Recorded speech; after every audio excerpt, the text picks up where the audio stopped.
श्री शिवाय नमस्तुभ्यं मित्रों, जय महाकाल, हर हर महादेव। तो मित्रों, कैसे हैं आप सभी। आशा करते हैं कि आप सभी लोग बहुत अच्छे होंगे। मित्रों, आप सभी को पता है कि आज है 10 फरवरी और आज है सोमवार, प्रदोष का बहुत ही प्यारा सा दिन। मित्रों, आज हम जो उपाय करने वाले हैं, मुझे पूरा विश्वास है कि आज तक आपने यह उपाय नहीं किया होगा और मैंने भी अपने किसी भी वीडियो में इस उपाय की बात नहीं की। तो बिल्कुल नया और बहुत ही प्रभावशाली ये जो उपाय है, इसको करिएगा मित्रों। बस आपको टाइमिंग का ध्यान रखना है। यह जो उपाय है नींबू वाला, इसमें आपको 1 सेकंड की भी देरी नहीं करनी है। जितना जैसे बताया गया वैसे ही करिएगा, अन्यथा आपकी जान पर भी बात आ सकती। तो मेरी बात को ध्यान से समझिएगा और चलते हैं वीडियो में और समझते हैं अपने उपायों को। जो कि हम पहला उपाय करेंगे, पेट की किसी भी बीमारी जैसे गैस, पाइल्स जिसे बवासीर कहते हैं, उससे संबंधित जिसे भी परेशानी है मित्रों, तो यह उपाय उसे करना है। इस उपाय को करने के लिए मित्रों आपको लेना है नींबू। यहाँ पर हमें आधे नींबू की आवश्यकता है, इसलिए मैंने केवल आधा नींबू ही स्क्रीन पे आपको दिखाया है। आपको यह आधा नींबू ले लेना है। इसके साथ में ही आपको मित्रों लेना है अपने घर से दूध। जी हाँ मित्रों, यहाँ पर हमें कच्चे दूध की आवश्यकता पड़ेगी। 1 ग्लास दूध की आवश्यकता नहीं है, हमें केवल आधा कटोरी ही दूध पर्याप्त रहेगा इस उपाय के लिए। लेकिन याद रहे कि आपको पकाना नहीं है, केवल और केवल कच्चा दूध लेना है इस उपाय को करने के लिए। तो कटोरी में लीजिएगा, तांबे के कलश में भूल से भी नहीं लीजिएगा मित्रों, अन्यथा यह दूध आपका जहर बन जाएगा। मेरी बात समझ रहे हैं। तांबे के कलश में आपको केवल जल लेना है। दूध आपको स्टील की कटोरी या स्टील के ग्लास या फिर स्टील के ही कलश में लीजिएगा, तांबे के कलश में मत डालिएगा मित्रों। इस बात का आप लोग विशेष ध्यान रखेंगे। इसके बाद में आपने जो ये सामग्री ली है, इन सभी को लेके आपको महादेव जी की शिवलिंग के पास पहुंच जाना है। उत्तर दिशा में मुख करके मित्रों खड़े हो जाएंगे। अब आप नियम को समझते हैं जो हम उपाय करने वाले हैं। ठीक है मित्रों, आपने जो 1 लोटा जल लिया है तांबे के कलश में, उस जल को आप सबसे पहले महादेव जी की शिवलिंग पे समर्पित करेंगे, श्री शिवाय नमस्तुभ्यं मंत्र का जाप करते हुए। जब शिवलिंग से संपूर्ण जल आप समर्पित कर चुके होंगे और वह जल जब महादेव जी की शिवलिंग से गिर जाएगा, आपको महादेव जी की शिवलिंग का जल अच्छे से साफ कर देना है, पोंछ देना है मित्रों। ठीक है। इसके बाद जो आपने कटोरी में दूध लिया है, उस दूध को आपको महादेव जी की शिवलिंग के ऊपर से समर्पित करना है कुंदकेश्वर महादेव के नाम से। मेरी बात समझ रहे हैं मित्रों, कुंदकेश्वर महादेव जी के नाम से समर्पित कीजिएगा। जैसे ही यह दूध शिवलिंग से नीचे गिरने लगे, आपको किसी पात्र में, चाहे तो उसी कटोरी में आप इस दूध को रोक करके और महादेव जी के उसी मंदिर की चौखट के पास बैठ जाएंगे मित्रों। इतनी बात समझ गए। इसके बाद में जब ये कटोरी में आप दूध लेंगे, आपको महादेव जी से विनती करना है अपने निरोगी होने के लिए, उस रोग को समाप्त करने की विनती करते हुए उस आधे नींबू को आपको उस दूध में निचोड़ना है। जैसे ही निचोड़ेंगे आपको तुरंत पी लेना है मित्रों। 1 सेकंड का भी टाइम वेस्ट नहीं करना है मित्रों, क्योंकि आप सभी जानते हैं कि दूध में जब नींबू पड़ता है तो वह रिएक्ट करने लगता है, दूध फट जाता है। फिर फटा हुआ दूध आप पिएंगे तो आपका स्वास्थ्य और ख़राब हो जाएगा। तो इस बात का आप लोग विशेष ध्यान रखें और इस उपाय को कीजिएगा। बहुत ही अचूक उपाय है, आप लोगों की बीमारी जड़ से खत्म हो जाएगी। अब बात करते हैं मित्रों आपके वीडियो में आगे दूसरे उपाय की, जो कि है मनोकामना को पूर्ण करने वाला उपाय। इस उपाय को करने के लिए मित्रों आपको लेना है समी पत्ता। जी हाँ मित्रों, आपको यहाँ पर 1 समी के पत्ते की आवश्यकता पड़ेगी। उसके साथ में ही मित्रों आपको लेना है 1 बेल पत्र। मेरी बात समझ रहे हैं मित्रों, आपको 1 शमी पत्र और 1 बेल पत्र लेना है। बेल पत्र को लेने के साथ ही, क्योंकि सोमवार प्रदोष का बहुत ही प्यारा सा दिन है, तो आपको 1 सफ़ेद फूल भी लेना है। ठीक है मित्रों, तीनों चीज़ें, 1 शमी पत्ता, 1 बेल पत्र और 1 सफ़ेद फूल, इन तीनों को ले करके ही आपको अपने उपाय को करना है।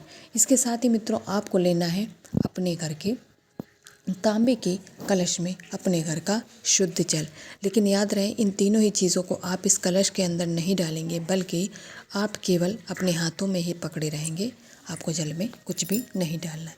इसके बाद में इन सभी चीज़ों को लेके आपको महादेव जी के मंदिर पहुंच जाना है। देवादिदेव महादेव भगवान शंकर के मंदिर पहुंच जाएंगे, उनकी शिवलिंग के समक्ष अपने उपाय को करने के लिए। सबसे पहले आप उत्तर दिशा में मुख करके मित्रों खड़े हो जाएंगे। अपने उपाय को यहीं से आपको आरंभ करना है। अब बात करते हैं मित्रों हमें इन तीनों जो चीज़ें हैं, हमारे पास पत्ता है, जो समी पत्ता है, बेल पत्र और फूल है, उसे आपको समर्पित कहाँ करना है। देखिए मित्रों, इन्हें हमें महादेव जी की शिवलिंग के 3 स्थानों पर, 2 स्थानों पर तो केवल टच कराना है और तीसरे पे आपको समर्पित कर देना है। सबसे पहले आप माता अशोक सुंदरी के स्थान पर इन तीनों चीज़ों को ही स्पर्श कराएंगे। ठीक है मित्रों। इसके बाद में आप माता के हस्तकमल जिसे कहा जाता है, जिसे कटिभाग भी कहते हैं, वहाँ पर आप इसे स्पर्श कराएंगे। इसके बाद में सबसे लास्ट में आपको महादेव जी की शिवलिंग पर इन्हें समर्पित कर देना है। किसी किसी एक समी के पत्ते को, एक बेलपत्र को और जो एक आपने सफ़ेद फूल लिया है, इन तीनों ही चीज़ों को लास्ट में आप महादेव जी की शिवलिंग पर समर्पित करके देन एक लोटा जो आपने जल लिया है उसे श्री शिवाय नमस्तुभ्य मंत्र का जाप करते हुए समर्पित कर देंगे। इतना करने मात्र से ही पूज्य गुरु जी ने कहा था, आपकी जो भी मनोकामना है, जिस भी इच्छा से आपने उपाय किया है, वह आपकी मनोकामना, वह इच्छा आपकी ज़रूर पूर्ण होगी।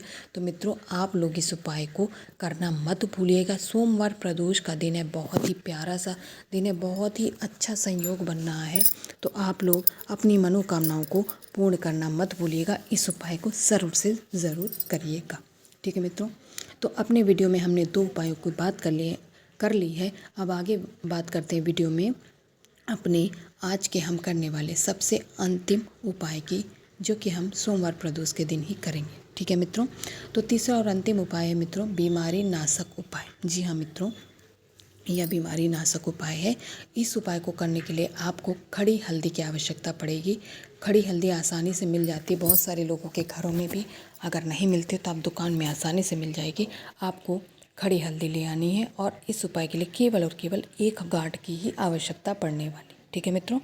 1 गांठ हल्दी खड़ी ले लेंगे। इसके साथ ही आपको काले तिल लेना है। ठीक है, क्योंकि यह बीमारी को खत्म करने वाला उपाय है, क्रोध को मुक्ति दिलाने वाला है। तो आपको 1 चुटकी काला तिल भी लेना है। इसके साथ ही आपको यहाँ पर पीपल के पत्तों की भी आवश्यकता पड़ेगी, क्योंकि सोमवार प्रदोष का दिन है मित्रों। तो यहाँ पर जो आपको पीपल के पत्तों की आवश्यकता पड़ेगी वह है गिनती के 5 पत्ते। ठीक है। अगर आपको पेड़ के पत्ते दूर हैं तो आप ज़मीन में पड़े हुए भी अच्छे अच्छे पत्तों को उठा के उनका प्रयोग कर सकते हैं। इसके साथ ही आपको तांबे के कलश में अपने घर का जल लेना है और उसी में वह हल्दी, काला तिल और पीपल के पत्ते, इन सभी चीज़ों को इसी कलश के अंदर आप डाल लेंगे, क्योंकि इस उपाय में पूज्य गुरु जी ने कलश में डालने की बात कही है, अन्यथा हम कलश में नहीं डालते। इसके बाद इस कलश को लेके आप पहुंच जाएंगे महादेव जी के मंदिर में, महादेव जी के शिवालय में अपने उपाय करने के लिए। अगर मित्रों आपके घर में शिवलिंग विराजमान है, क्योंकि आप नित्य उपाय कर रहे हैं तो शिवलिंग तो अवश्य ही होगी, तो यह उपाय आप अपने घर पे कर लीजिए। आपको अन्यत्र जाने की कोई आवश्यकता नहीं है। इतनी बात समझ आ गई मित्रों। अब बात करते हैं हमें आखिर इस उपाय को करना कैसे। देखिए, आपने कलश में काला तिल और 1 गांठ हल्दी की डाली हुई है, साथ ही 5 पीपल के पत्ते हैं। तो सबसे पहले आपको पीपल के 5 पत्तों को महादेव जी की शिवलिंग के ऊपर समर्पित करके और जो कलश का जल है उसे आप इन्हीं 5 पत्तों के ऊपर श्री शिवाय नमस्तुभ्यं मंत्र का जाप करते हुए समर्पित करेंगे मित्रों, चढ़ा देंगे। ठीक है।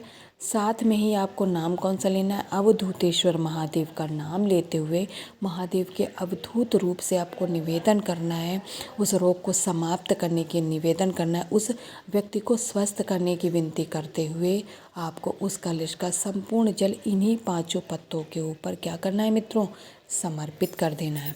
समर्पित करने के बाद में आपको विनती करनी है महादेव जी से उस व्यक्ति के स्वस्थ होने की, उनके स्वास्थ्य को, जो बीमार रहता है उसकी मेडिसिन नहीं छूट रही, बहुत परेशान है, बहुत दवा करा ली, आपको महादेव जी से विनती करनी है कि वह स्वस्थ हो जाए। इसके बाद में यह 5 पत्ते आप उठा लेंगे मित्रों और उठा करके अपने घर पे आ जाएंगे।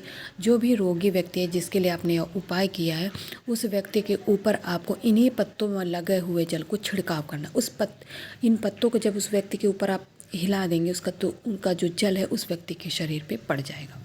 तो मित्रों, बहुत ही छोटा, बहुत ही सरल और बहुत ही प्रभावशाली उपाय है मित्रों। पूज्य गुरु जी ने कहा था, जो भी भाई बहन बीमार रहता उसके ऊपर आप जब इस जल का छिड़काव कर देंगे तो स्वयं महादेव जी का आशीष उसके ऊपर बना रहेगा, उससे प्राप्त हो जाएगा बिना उपाय किए ही।